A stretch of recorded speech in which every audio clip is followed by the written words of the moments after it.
Bill 2025ను ప్రవేశపెట్టేందుకు అనుమతి కోరుతారు. I move for leave to introduce the Andhra Pradesh State Agriculture Development Authority Amendment Bill 2025.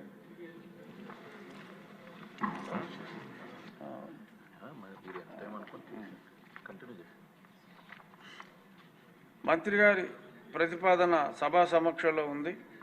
ఇప్పుడు విషయం ఆంధ్రప్రదేశ్ రాష్ట్ర చేపల పెంపకపు అభివృద్ధి ప్రాధికార సంస్థ బిల్లు 2020 సవరణ బిల్లు 2025ను ప్రవేశపెట్టడం.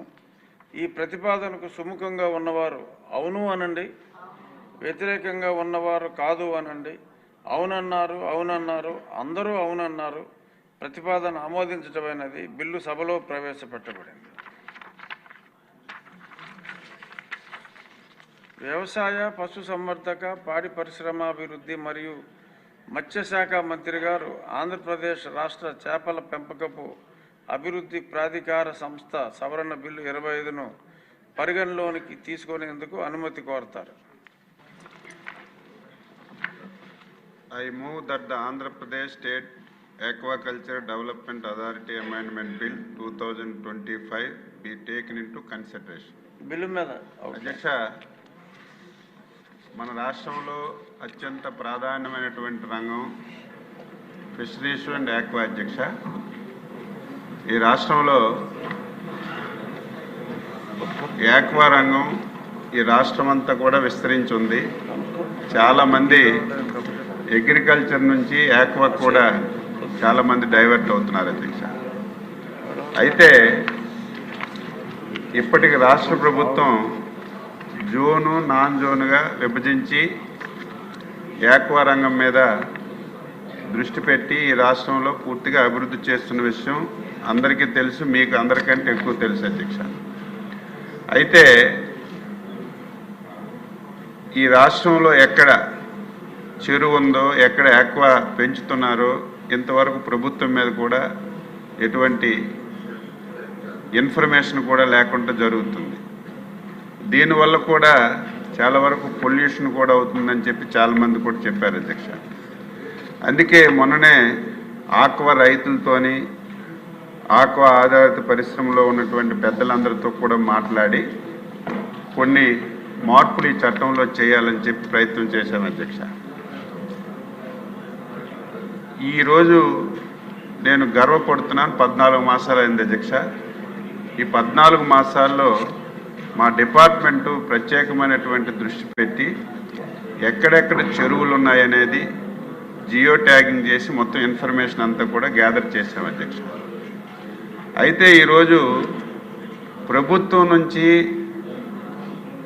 సహాయం అందించాలంటే తప్పనిసరిగా రిజిస్ట్రేషన్ అవ్వాల్సినటువంటి అవసరం ఉంది. అధ్యక్ష, ఈ రోజు వరకు ఏ ఒక్కరు కూడా రిజిస్ట్రేషన్ కావటం లేదు. రిజిస్ట్రేషన్ అయితే ఏ జిల్లాలో ఎక్కడ ఆక్వా రంగం ఉంది, ఎక్కడ చేపలు పెంచుతున్నారు, ఎక్కడ రొయ్యలు పెంచుతున్నారు, ఎక్కడ స్విమ్ పెంచుతున్నారు అనేది ప్రభుత్వానికి తెలుస్తుంది. అధ్యక్ష, ఇంతవరకు ఆ విధానం లేదు. అందుకే మొన్ననే ఒక డెసిషన్ తీసుకున్నాం. ఈరోజు ప్రభుత్వం కూడా ఎన్నికల్లో ఇచ్చినటువంటి హామీ ప్రకారం ఆక్వా రంగానికి విద్యుత్తు ₹50 ఇస్తామని చెప్పాము. అధ్యక్ష, గత ప్రభుత్వం లాగా జోన్లో ఉన్నటువంటి ఆక్వా రంగంకే ఇచ్చి నాన్ జోన్లో ఉన్నటువంటి ఆక్వా రంగంకి ఇవ్వకుండా చాలామంది ఆక్వా రైతులు చాలా ఇబ్బంది పడ్డారు.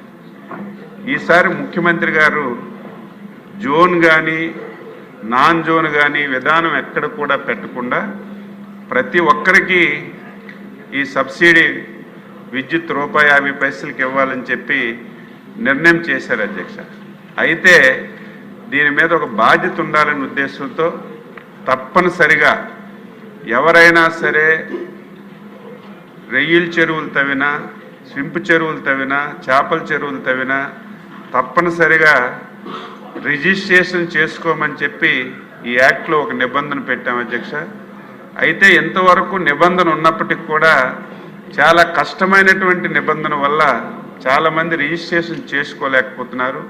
ఇప్పుడు ఈ యాక్ట్లో ఆ రిజిస్ట్రేషన్ విధానం చాలా సింప్లిఫై చేసి ఈరోజు ఈ యాక్ట్లో పొందుపరిచాం. కాబట్టి మీ ద్వారా ఎవరైతే యాక్వా రంగంలో ఉన్నటువంటి రైతులందరికీ కోరుతున్నాను, మీరు ఇమీడియట్గా రిజిస్ట్రేషన్ చేయించుకోండి. రిజిస్ట్రేషన్ చేయించుకున్న వెంటనే ఏదైతే ప్రభుత్వం చెప్పిన విధంగా రూపాయిన్నరకి విద్యుత్ ఇచ్చే కార్యక్రమం చేపడతాం. ఇది సింప్లిఫై చేశాం, దీన్ని చేసుకోమని చెప్తూ ఈ బిల్లులో అది కూడా పొందుపరిచాం అధ్యక్ష. అదేవిధంగా ఒక 20% ఎవరు రిజిస్ట్రేషన్ చేసుకోకంటున్నారు అధ్యక్ష, వాళ్ళకు కూడా ఒక అవకాశం ఇచ్చాం. వాళ్ళు కూడా ఒక 50% లేట్ ఫీజుతో ఈ బిల్లులో అవకాశం కల్పించాం. అది కూడా ఉపయోగించుకోమని చెప్పి ఈ సందర్భంగా తెలియజేస్తున్నాను. ఇప్పటి వరకు ఆక్వాకల్చర్ బిజినెస్ ఆపరేషన్ లైసెన్స్ జీవితకాలం మనకి 1 సంవత్సరానికి తగ్గించడానికి బిల్లులో పెట్టాం. అదేవిధంగా ఆక్వాకల్చర్ లైసెన్సులు 1 సంవత్సరమే ఉంది బిల్లులో ఇప్పటి వరకు, దీన్ని 5 సంవత్సరాలు తగ్గించడానికి పెట్టాం. అదేవిధంగా ఈ కొన్ని పదాలు అధ్యక్ష, టెర్మినాలజీలో కొన్ని పదాలు తేడాగా ఉన్నాయి. అందులో మీకు సీ ఫుడ్ అనే పదం ఉండేది, దాన్ని సముద్రపు ఆహారాలని ఒక మార్పు చేశాం. అదేవిధంగా ఇంతకుముందు అగ్రికల్చర్ యూనివర్సిటీ, హార్టికల్చర్ యూనివర్సిటీ, అన్ని ఫిషరీస్ అన్నీ కలిసి ఒక యూనివర్సిటీలో ఉండేది. ఈరోజు మనం యూనివర్సిటీలు విడదీశాం. కాబట్టి గతంలో వెటర్నరీ యూనివర్సిటీ డీన్ సభ్యుడిగా ఉండేది, ఇప్పుడు సపరేట్గా ఫిషరీస్ యూనివర్సిటీ వచ్చింది. కాబట్టి ఫిషరీస్ యూనివర్సిటీ డీన్ సభ్యుడిగా ఆ పదాన్ని కూడా మార్చాం. ఇవన్నీ ఈ చట్టంలో పొందుపరిచాం. మళ్ళీ కోరుతున్నాను, ఎవరికైనా సబ్సిడీ ఎలక్ట్రిసిటీ రాలేదంటే ప్రభుత్వం పొరపాటు కాదు, ఎవరైనా సరే రిజిస్ట్రేషన్ చేసుకుంటే వెంటనే వారికి సబ్సిడీ ఇచ్చే కార్యక్రమాన్ని తీసుకుంటామని చెప్పి మీ ద్వారా మరొకసారి ఈ రాష్ట్రంలో ఉన్నటువంటి ఆక్వా రైతులందరికీ తెలియజేస్తూ, ఈ బిల్లుని ఇంకెవరికైనా ఏమైనా అనుమానాలు ఉంటే చెప్తే దాన్ని నివృత్తి చేస్తున్నా, అంతా ఏకగ్రీవంగా ఆమోదం చేయమని చెప్పి కోరుతున్నాను అధ్యక్ష. మంత్రి గారు సమాధానం. అధ్యక్ష, ముమ్మడివరం ఎమ్మెల్యే గారు, అదేవిధంగా తాడేపల్లిగూడెం ఎమ్మెల్యే గారు, మన ఉంగుటూరు ఎమ్మెల్యే గారు మాట్లాడారు అధ్యక్ష. మన సుబ్బరాజు గారు చెప్పినట్టుగా ఇది కోస్టల్ కల్చర్ అథారిటీలో ఉంటుంది, అది వాళ్ళతో కూడా మాట్లాడి ఇప్పుడు ఏదైతే ఇక్కడ లైసెన్స్ ప్రాబ్లం ఉందో అది కూడా సింప్లిఫై త్వరగా చేయడానికి అన్ని ప్రయత్నాలు చేస్తాం అధ్యక్ష. రెండవది, ఇప్పటికే మనకు ప్రాబ్లం వచ్చింది, మొన్నే ముఖ్యమంత్రి గారు అన్ని వివరంగా చెప్పారు కాబట్టి నేను ఆ జోలికి పోలేదు. ఏదైతే అమెరికా ఈ ట్యాక్సెస్ విధానం వల్ల మన రాష్ట్రానికి చాలా ఇబ్బందులు ఉన్నాయి, ఈ ఇబ్బందులను అధిగమించడానికి ఏ నిర్ణయాలు తీసుకుంటున్నామో, కేంద్ర ప్రభుత్వంతో ఏ విధంగా సంప్రదింపులు చేస్తున్నామో మొన్నే ముఖ్యమంత్రి గారు సభలో చాలా కూలంకషంగా చెప్పారు అధ్యక్ష.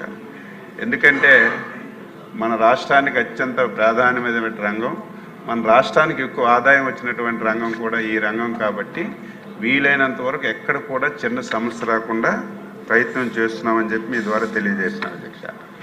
ఈరోజు మనకి రూపాయిన్నరకి 64,500 కనెక్షన్స్కి ఇవ్వడానికి అవకాశం ఉంది అధ్యక్ష. అయితే మనం ఇప్పటికే 50,000 కనెక్షన్స్కి ఇస్తున్నాం, ఇంకా మనం 15,000 కనెక్షన్స్కి ఇవ్వడానికి అవకాశం ఉంది. ఇప్పుడే చెప్పాను ఎమ్మెల్యేలు కూడా, మీరు కూడా ఎడ్యుకేట్ చేయండి, అందరికీ అవగాహన కల్పించండి. మీరు ఎంత తొందరగా రిజిస్ట్రేషన్ చేయించుకోగలిగితే అధ్యక్ష, ఇంతవరకు ఎక్కడ రొయ్య చెరువు ఉందో తెలియదు, ఎక్కడ చేపల చెరువు ఉందో తెలియదు, ఎక్కడ స్వింపు చెరువు ఉందో కూడా తెలియదు అధ్యక్ష. ఈరోజు మొత్తం గూగుల్ వారితో మాట్లాడి మొత్తం జియో ట్యాగింగ్ చేశారు. 2 నిమిషాలు ఒక విలేజ్ పేరు కొడితే అక్కడ ఎన్ని చెరువులు ఉన్నాయి, ఏ రైతుకి ఎన్ని ఎకరాల్లో చెరువు ఉందనే సిస్టంగా మనకు తెలిసిపోతుంది. ఈరోజు ఒక ఆలోచన, ఒక అవగాహన కూడా వచ్చింది. అందుకే మీరు వీలైనంత తొందరగా మీరు ఈ కార్యక్రమం చేస్తే ఇది ఒక పెద్ద నిర్ణయం అధ్యక్ష. ఇప్పటి వరకు మనం 803 కోట్ల రూపాయలు సబ్సిడీ ఇస్తున్నాం. ఇప్పుడు ఏదైతే జోను నాన్ జోన్కి ఇవ్వడం వల్ల ఇంకొక 300 కోట్లు అదనంగా పడుతుంది. రూపాయిన్నర సబ్సిడీ వల్ల రాష్ట్ర ప్రభుత్వానికి 1,100 కోట్లు ఖర్చు అవుతుంది. ఖర్చు అయినా బాధ లేదు, ఈ రంగాన్ని మనం అభివృద్ధి చేయాలి, ఈ రంగాన్ని మళ్ళీ మనం గాడిలో పెట్టాలనే ఉద్దేశంతో ఒక మంచి నిర్ణయం తీసుకున్నాం. ఎమ్మెల్యేలందరూ ఎడ్యుకేట్ చేసి ఇది మీరు తొందరగా లైసెన్స్లు తీసుకునే విధంగా చేయమని చెప్పి ఈ సందర్భంగా కోరుతున్నాను అధ్యక్ష. ఇది నా నిర్ణయం కాదు, మీకు అడిగాను. యాక్వా రంగంలో ఉన్నటువంటి రైతులందరికీ కూర్చోబెట్టాను, యాక్వా రంగంలో ఉన్న వ్యాపారస్తులందరికీ కూర్చోబెట్టాను. ఇంకా ఈ చట్టంలో ఏది సింప్లిఫై చేస్తే రైతులకు బాగుంటుంది, వ్యాపార రంగం వాళ్ళకి ఏది బాగుంటుందని వాళ్ళతో అడిగే ఈ చట్టాన్ని రూపొందించామని చెప్పి ఈ సందర్భంగా తెలియజేస్తూ దీన్ని అందరూ మద్దతు తెలపడం, ఆమోదించడం చాలా సంతోషం అని చెప్పి ఈ సందర్భంగా తెలియజేస్తున్నాను. అప్సరా కూడా ఈ విషయంలో మంత్రి గారు చాలా యాక్టివ్గా స్టేక్ హోల్డర్స్ అందరినీ ఇన్వాల్వ్ చేసి ఆంధ్రప్రదేశ్ ప్రాన్ ప్రొడక్షన్ కంపెనీ అని ఎగ్లాగా దీన్ని ఎలాగా వాడకంలోకి తీసుకురావాలి డొమెస్టిక్గా అనే దాని మీద కూడా బాగా వర్క్ చేస్తున్నారు. మీ గైడెన్స్లో అభినందనీయం. Thank you. ఇప్పుడు విషయం ఆంధ్రప్రదేశ్ రాష్ట్ర చేపల పెంపకపు అభివృద్ధి ప్రాధికార సంస్థ సవరణ బిల్లు 25ను పరిగణలోనికి తీసుకోవటం. ఈ ప్రతిపాదనకు సుముఖంగా ఉన్నవారు అవును అనండి, వ్యతిరేకంగా ఉన్నవారు కాదు అనండి. అవునన్నారు, అవునన్నారు, అందరూ అవునన్నారు. ప్రతిపాదన ఆమోదించటమైనది. బిల్లు పరిగణలోనికి తీసుకోబడింది. ఇప్పుడు క్లాజులపై ఓటింగ్. 2 నుండి 12 క్లాజులు. మొదటి క్లాజు ఎనాక్టింగ్ ఫార్ములా లాంగ్ టైటిల్కు ఎలాంటి సవరణలు లేవు, అవి సభా సమక్షంలో ఉన్నాయి. ఇప్పుడు విషయం 2 నుండి 12 క్లాజులు. మొదటి క్లాజు ఎనాక్టింగ్ ఫార్ములా లాంగ్ టైటిల్కు సుముఖంగా ఉన్నవారు అవును అనండి, వ్యతిరేకంగా ఉన్నవారు కాదు అనండి. అవునన్నారు, అవునన్నారు, అందరూ అవునన్నారు. 2 నుండి 12 క్లాజులు మొదటి clause enacting formula long title బిల్లులో భాగం అయ్యాయి. ఇప్పుడు గౌరవ మంత్రి గారు ఆంధ్రప్రదేశ్ రాష్ట్ర చేపల పెంపకపు అభివృద్ధి ప్రాధికార సంస్థ సవరణ బిల్లు 25ను ఆమోదించేందుకు అనుమతి కోరతారు. అధ్యక్ష, I move that the bill be passed. ఇప్పుడు విషయం బిల్లును ఆమోదించటం. ఈ ప్రతిపాదనకు సుముఖంగా ఉన్నవారు అవును అనండి, వ్యతిరేకంగా ఉన్నవారు కాదు అనండి. అవునన్నారు, అవునన్నారు, అందరూ అవునన్నారు. ప్రతిపాదన ఆమోదించటమైనది. బిల్లు సభ ఆమోదం పొందినది. ఇప్పుడు 0 అవర్. ఈరోజు సభ తొందరగా ముగియాలి. చాలామంది వివాహానికి కూడా, రామానాయుడు గారి వివాహానికి వెళ్ళాలి కాబట్టి 0 అవరు కొంచెం సభ్యులకు ఓపుకున్నంత వరకు బిఫోర్ లంచే నడుస్తుంది. ముందుగా మండలి బుద్ధప్రసాద్ గారు.